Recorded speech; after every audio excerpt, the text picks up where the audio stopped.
What's up, everybody? Welcome back to the show. This is the Relationship Theater. I am your host, Cornell, and I'm gonna stop doing reaction videos for a little bit. Well, maybe not for long, but I wanted this video to be just a straight video talking about a conversation that I had with someone today. I was speaking with a very, very close person in my life. I won't say their name because this may sort of um, identify the person that we may have been talking about. So I won't speak the person's name or tell you who it was, but we had an interesting conversation today, and it just got me thinking about how how when is your best not enough? Essentially, when is your best not enough?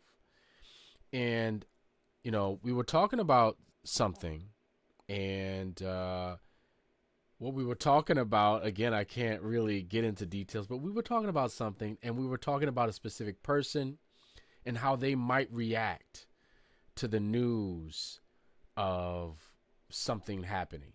I know I hate to be so opaque and vague, but I have to, right? But something happening, I think it's groundbreaking to hear this particular story or to get this news. And for me, if I were to get this news from this person, I'd be devastated. I'd be absolutely devastated. I would feel as if I had something to do with it. And in all actuality, in some ways, I did have something to do with it. Whether it was my example, whether it was, my lack of involvement in some ways, whether it was my lack of, I wouldn't say stewardship, but my lack of mentorship in a way. This happened as a result, possibly, potentially, this contributed to what has happened to the person relaying the news. So when I told this person that I thought this was going to be a bombshell, the person replied and said, "Well, hey, listen, the person did the best that they could within the capacity that they had to do it." And I thought about this and I thought about this and I said, you know what? I don't like that answer. I don't like that answer for several reasons, because in my own life, whenever I make mistakes, and I make mistakes often, I make mistakes with my children, my wife, my friends.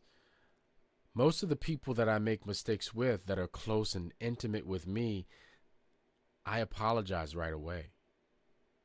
I say I'm sorry because I know that this could at some point come back to get me.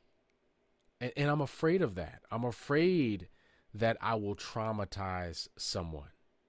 I'm afraid that I don't want to be a part of some weird memory that these people may have, these people that are close to me may have. I don't want them to hold on to that and to, at some point, use that against me, or I don't want it to shape them in the wrong way. I don't want it to shape our relationship in the wrong way. And so anyway, I kept thinking about this after we got off the phone. And I said, you know what? I think it's possible to acknowledge a person's effort. But we still have to address impact. Right? A person very well may have done the best that they could have done with the capacity that they were given or that they had at the time. But it doesn't change. It doesn't change the unforeseen issues or the feelings of hurt that the other party has experienced. It doesn't change the trauma that the other person has endured. And so it's not okay for someone to use that excuse to dismiss the fallout from the bad decision, the lack of mentorship, stewardship, what have you, right? Some of you out there, you've had boyfriends, intimate lovers who have mistreated you. You've gone through molestation. You've gone through rape. And you've gone through these things because someone dropped the ball. It happened on someone else's watch. And that person shouldn't be allowed to feel better about themselves or to dismiss your feelings and the hurt and the issues by saying, look, I did the best that I could. I think that's wrong. I also think that when we say a person does the best that they can or they did the best that they could, it also, in the same breath of being dismissive in a way of the person that feels the pain,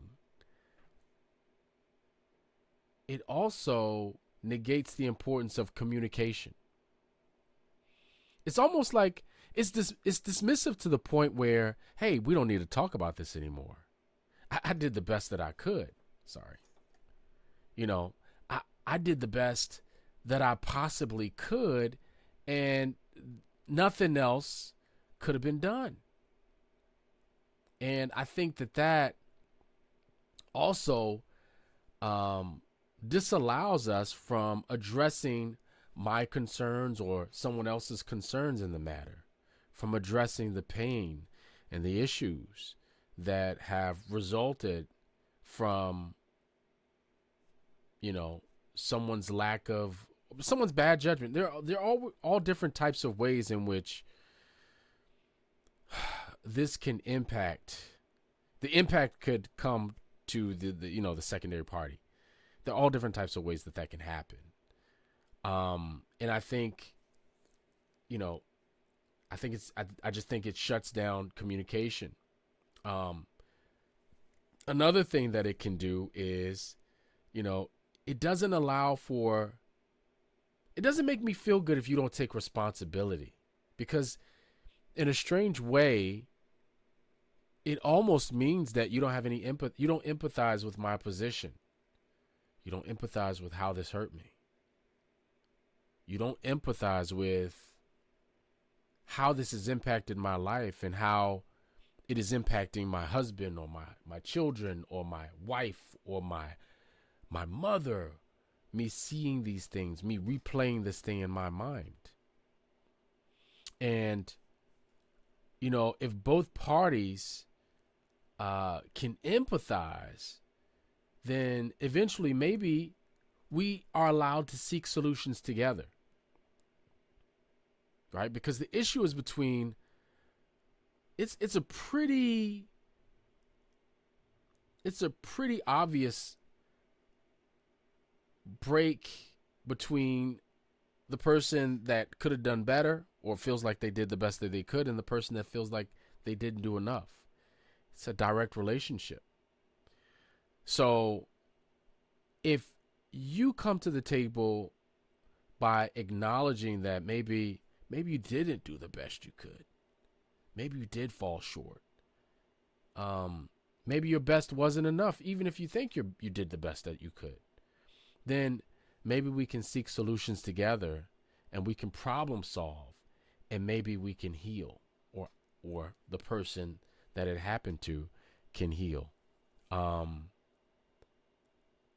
There's another thing in terms of, once we hash out our differences, we could possibly learn from each other's perspectives. We could also find out what each of us needs in our particular relationship,